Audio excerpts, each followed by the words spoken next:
This is so crazy. Like, I know, like, I bought like a week's worth of groceries and it was like $17 here. I am currently an American international student in Ireland, and it's fucking embarrassing. Something I need people to understand is that America is not the respected empire anymore, and they think we're so stupid. Beyond the Irish people, when I have the average conversation with a European, they think we are a joke, they make a mockery out of us, and they treat our politics like a damn reality TV show. I have to constantly remind people that real people's lives are being affected back in America, and I'm fucking worried about them. When I talk to other international students from America, we are all sitting here saying that if Trump is reelected, we will stay our asses out here. We are not feared, we are not respected, and everyone thinks we are a fucking joke. How do we choose a convicted fucking felon over someone that would have been the most qualified president in the United States because she worked in all three legislative branches? My Irish peers sent me condolence messages today. They said, what happened? What is going on? And for the people that are going to sit here and say, yeah, take a coat pill and go ahead and stay out there, we plan on to. I am looking at job opportunities right now. They do not want to go to America. There is no concept of an American dream anymore because they see everything that we're complaining about. At least I can afford my groceries out here. At least I don't have to worry about someone shooting me because guns are banned. At least there is politics out here that are able to be respected and can be done in a cordial manner. If you think Trump being in office is going to make other countries fear us, it's not. It's not, period. So that's my take on it. It's embarrassing to be an international student out here, and all of us Americans are quaking in our fucking boots. It took a few days to be in Europe and have my nervous system relaxed because I'm no longer in a country where you can buy an assault weapon. And if I get sick, I'm not going to go broke necessarily forever. I had to get to Rome to feel this relaxation. Not to mention the fact that people aren't just totally obsessed with money all the time, everywhere, every place you go. That's the only thing that matters, period, like it is in the United States. And today I just plan to walk around and see awesome stuff like the Trevi Fountain. Even though I think this is overexposed, right?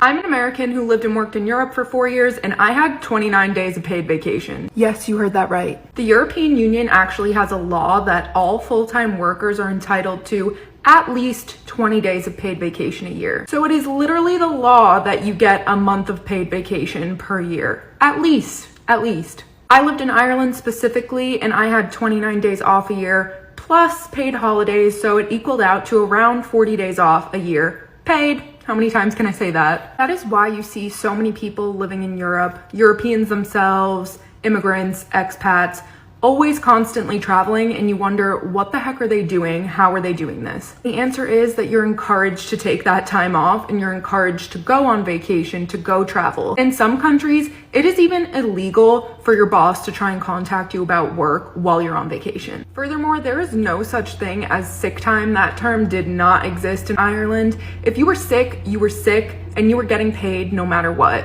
There was no such thing as combining PTO and sick time. And at the end of the day, everyone, even with all their time off, still got their work done. What a surprise.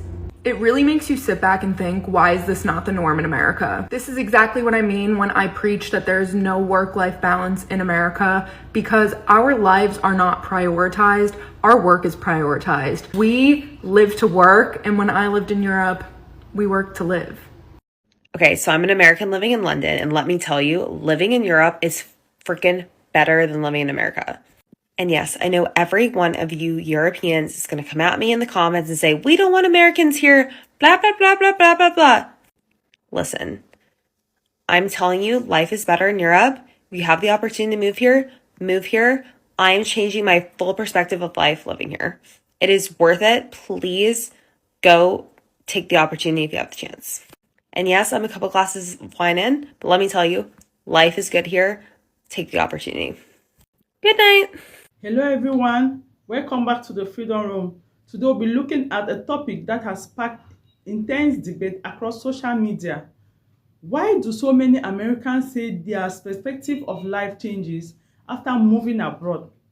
Are they discovering a different reality, or are they simply experiencing another side of the world?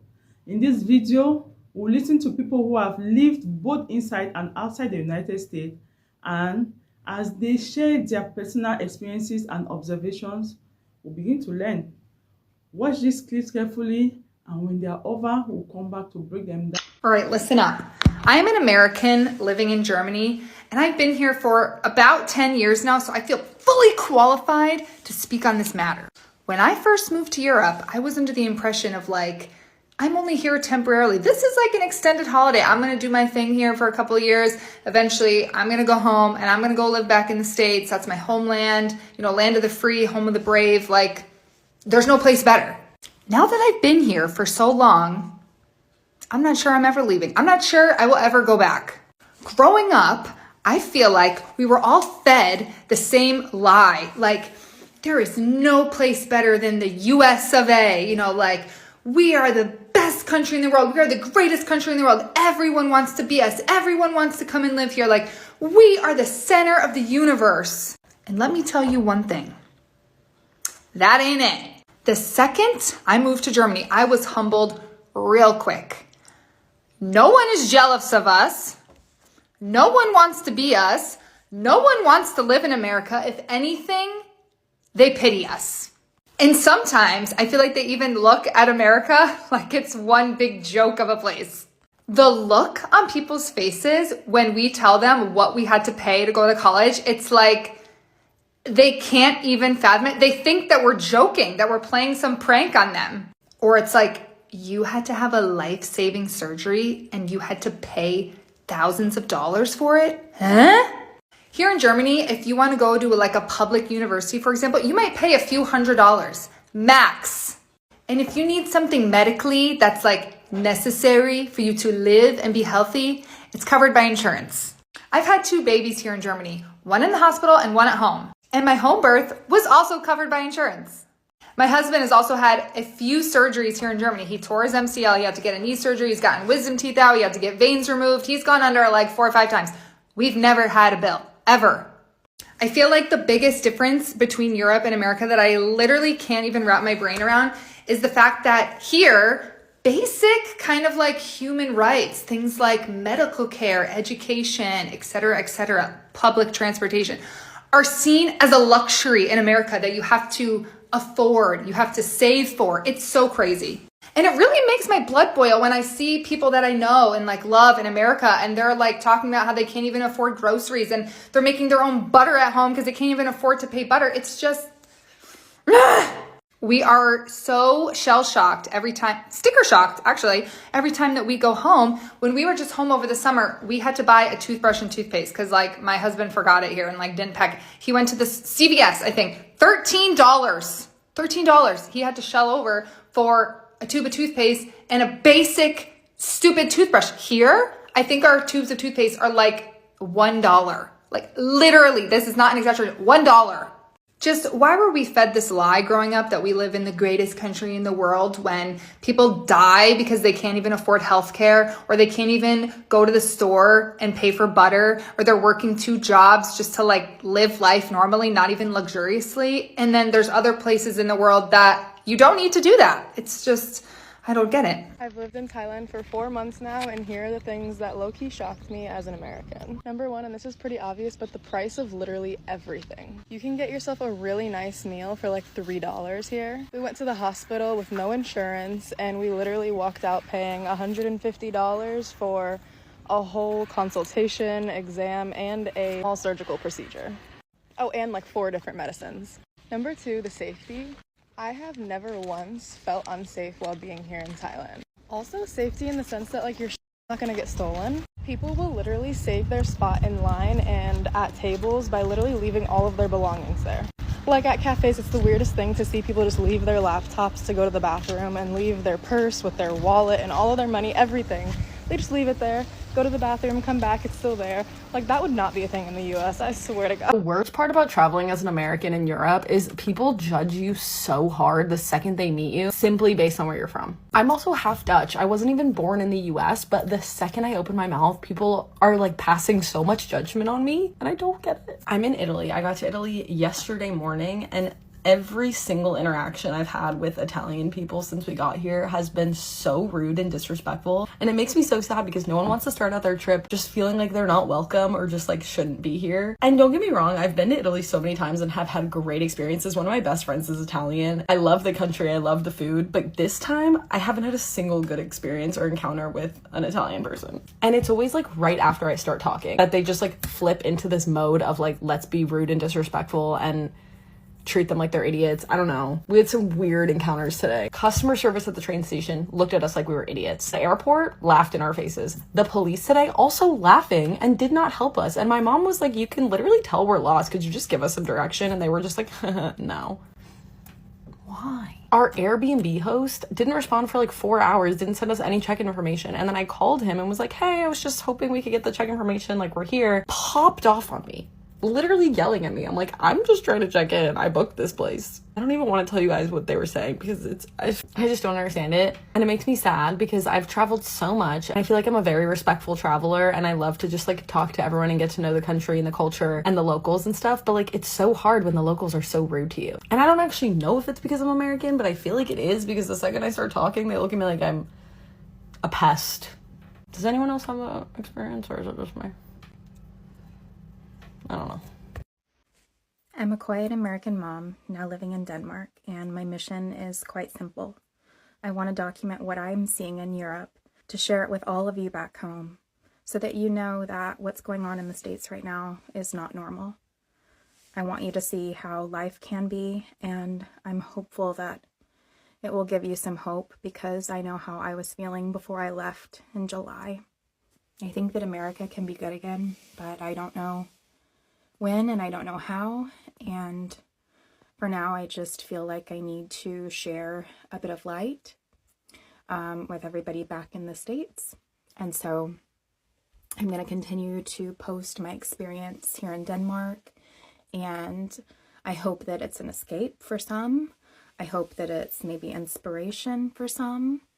I hope that it's just a picture of truth that there are other places in the world where happiness and equality and trust in each other is part of everyday life. And it's so natural and it's so wonderful and it's so supported. That's why I'm here. Follow along if you'd like, but I hope that this is a wonderful community for you and an outlet for anybody that needs it. The experience I had yesterday in the UK might be the most shocking experience I've had to date as an American traveling here. So yesterday I had some pain in the bottom of my stomach, which my brother had appendicitis. So I'm always nervous anytime I get some kind of pain in my stomach area. So I have travel medical insurance, but I had to go to an urgent care facility that's run by the NHS. So they check me in, they take my information. And the biggest shock that I've ever actually seen with my two eyes is there was no ask for insurance. There was no ask for payment. There was no ask for anything. So I checked in. Luckily, I saw the doctor and they went through the assessment and I'm feeling a lot better today. I'm fine. I'm good. The doctor said I'm good. Or what do you guys call it? The GP? The GP said I was good. But for me, as an American, to come here, as a traveler on holiday, to go into an urgent care, to get seen, and to walk out and not have a bill, my brain, I can't process it. Granted, I know the taxation here pays for the NHS and all that, and there's a lot of things that people always comment about the NHS, this, that, and the other. But for me, I remember a point in my life where I'm allergic to like random tree roots, like random things, and there was this pre-workout that I drank one time. And it started to make me have an allergic reaction. And I didn't have an EpiPen. So I took some allergy medication and I went and sat in the hospital parking lot at home. And I told my friend, the only way I want you to take me in that door is if I'm unconscious. Now, obviously, I don't recommend that. That is not me giving you advice. But at the time, I had no money. I had no insurance. And the last thing that I wanted in my life was an extra medical bill. I say all of this to say that I know there's people at home that have problems or need to be seen, and they won't go in because they know the bill that follows. The system here is not perfect, but the fact that me, a traveler from another country, could go in, be seen about a problem that I thought I had, and I walk out without a bill is incredible. Now, luckily, there was nothing wrong with me, but the fact that I didn't have a bill is just an incredible blessing. It's just insane. And my brain can't process it because at home, they charge me for every little thing that they can. So I just wanted to give you that experience because I've made so many videos about my experiences here in the UK, and that's the first time I've had this one. And it's the craziest one yet. Europe is eye candy for Americans. Like, look at this. What? Why can't we be old and hot? The most humbling thing is when you're in Europe and somebody just speaks to you in English, like before you even reveal that you're American in any way, they just look at you and read you down and they know. Like, how did you know? Now that you have seen the full discussion, it is easier to understand why this topic has generated such strong emotions. For some people, living abroad opened their eyes to different ways of life, while for others, no country is perfect and every system has its own challenges. What matters most is comparing ideas with an open mind, thinking critically, and having respectful conversations instead of accepting every claim without question. We would love to hear where you stand on this issue. So leave your thoughts in the comment section below. If you enjoyed this video, don't forget to subscribe, to like, to comment.